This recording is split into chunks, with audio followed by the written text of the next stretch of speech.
Hello everybody, welcome to Storytime with Miss Jillian.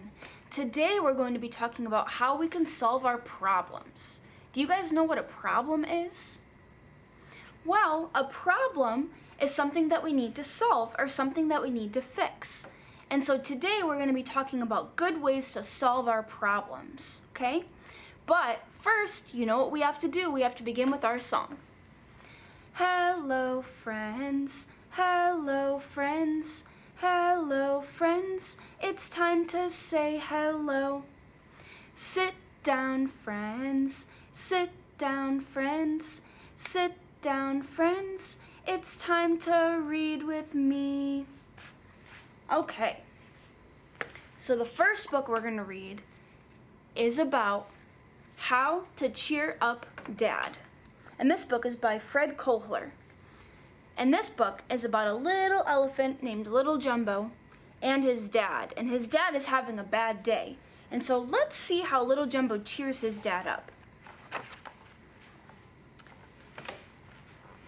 Little Jumbo's dad was having a bad day. At breakfast, Dad put raisins in Little Jumbo's oatmeal. He should have known what a mess that would make. Then, his dad wanted Little Jumbo to get all cleaned up, but Little Jumbo had already taken a bath that week. And Dad forgot that Little Jumbo did not like wearing his brown overalls. Dad's mood was clearly getting worse, so Little Jumbo suggested that Dad needed a time out. Little Jumbo got one instead. I can't believe he told his dad that he needs to go on a timeout. That's not good. He began to wonder what he could do to cheer up Dad. He thought a hug might be a good start. Then Little Jumbo took his dad to play catch. That made him smile a little bit. Since Dad loved dessert, Little Jumbo agreed to share an ice cream cone. And fishing made his dad feel even better. At bedtime, Little Jumbo picked out Dad's favorite story, called The Sleepy Little Elephant. Then he tucked his dad in and snuggled him to sleep.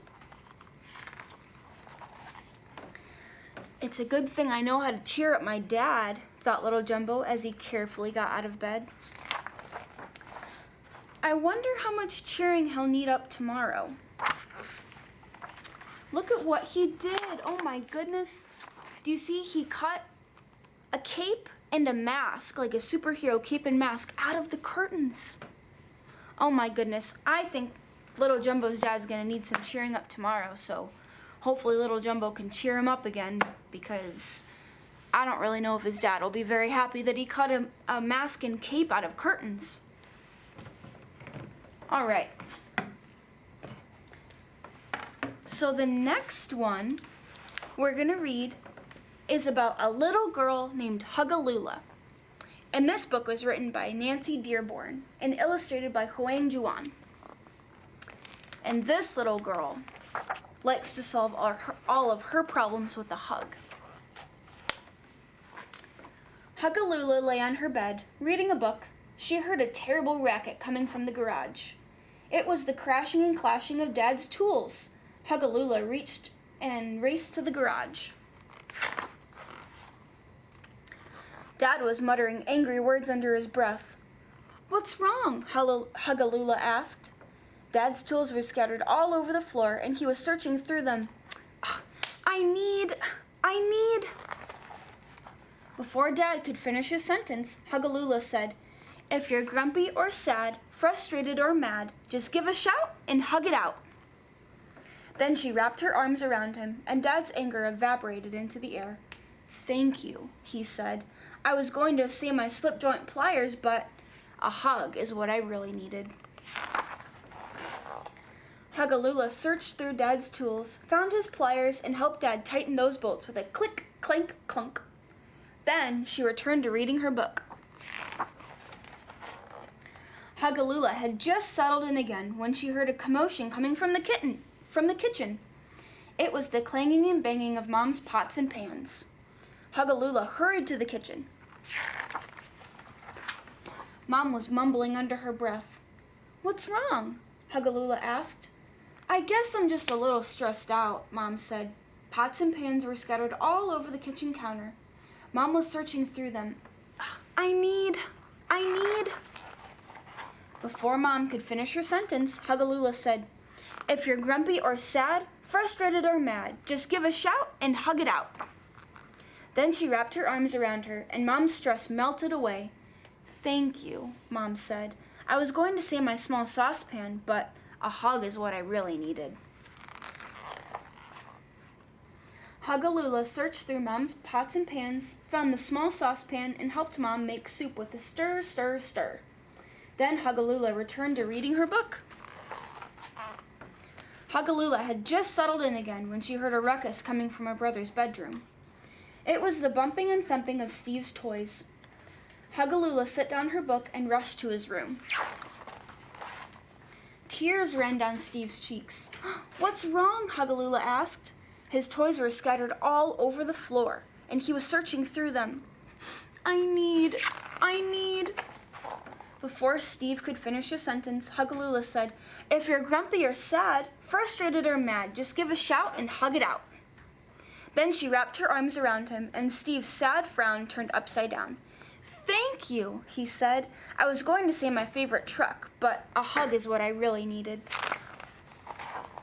Hugalula searched through Steve's toys, found his favorite truck, and handed it to him with a vroom, vroom, vroom. Then she returned to reading her book. Hugalula had just settled in again when Dad, Mom, and Steve and her dog Lorenzo appeared at her bedroom door. Dad cleared his throat. "You calmed and comforted us with your hugs, so we wanted to give you something in return." They all wrapped their arms around Hugalula and gave her the biggest, super-duperest group huddle hug ever. And remember, if you're grumpy or sad, frustrated or mad, just give a shout and hug it out. The end. So that's something that we can try to remember. That when you're frustrated or sad or mad, just give a shout and ask your family or your friends if you can give them a hug and hug it out. Can you guys give yourselves a big hug? A great big hug to let you know that you're loved, because you are. You're very loved. We have one last book, and this one, I'm going to tell you, is kind of silly. Are you guys ready for a silly book? This is called Sam's First Word. Wait until you see what Sam's first word is. It's pretty funny. This book is written by B. Birdsong and illustrated by Holly Hatton.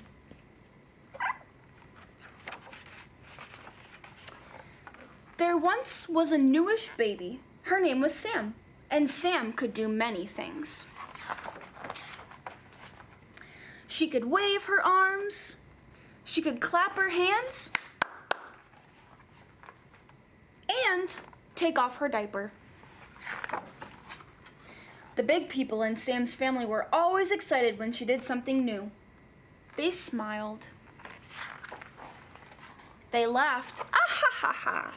They cheered, "You can do it! Go, Sam!" And they wondered what she'd do next.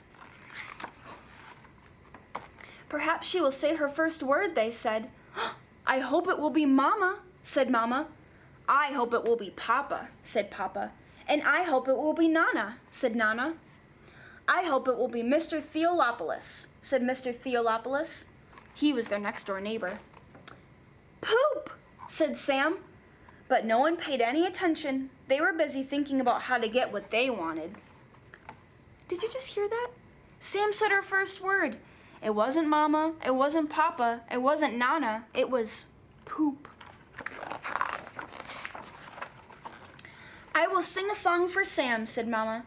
Mama's song had 63 words, and all of them were Mama. Mama, Mama, Mama, Mama, Mama, Mama.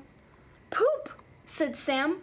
She waved her arms to get Mama's attention, but Mama was too busy singing. "I will tell Sam a story," said Papa. Papa's story had 203 words. All of them were Papa. Papa, Papa, Papa, Papa, Papa, Papa, Papa. Poop, said Sam. She clapped her hands to get Papa's attention, but Papa was too busy telling his story. I will paint a picture for Sam, said Nana.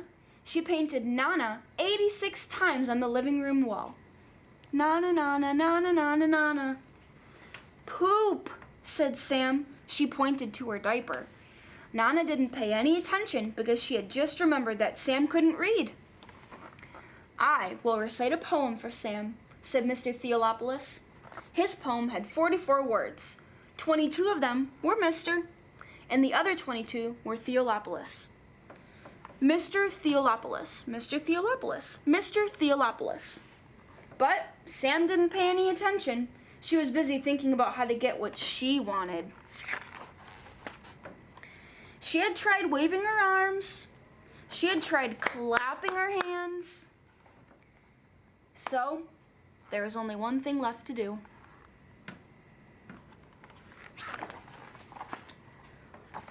Poop, Sam announced. Mama stopped singing, Papa stopped talking, and Nana stopped painting. Mr. Theolopoulos kept reciting his poem, but he lowered his voice. Poop, said Mama. Poop, said Papa. Poop, said Nana. Mr. Theolopoulos reached the end of his poem. Poop, he agreed, and Sam smiled. She laughed, and she cheered, and she wondered what she'd say next. Farnsworth, which is the dog's name. So, her first word was poop, and her second word was Farnsworth. That's pretty silly. Not many people's first words are poop and Farnsworth. That is too silly. So, those are 3 ways that we can get people's attention and to help solve our problems. Number 1, make sure that we are being kind and make sure that we are trying as best as we can to help other people. Number 2, if it's somebody that you're close to, like your family or your friends, you can ask them, can I give you a hug? And if they say yes, give them a big hug, just like we gave ourselves a big hug. And that's a way to cheer somebody up and solve our problems. And number 3 is to be persistent. Who knows persistent? That's a really big word. Well, persistent means to say something over and over and over again to try to get people's attention, because sometimes they don't pay attention at first, but that's okay because we can be kind in the way that we say things too.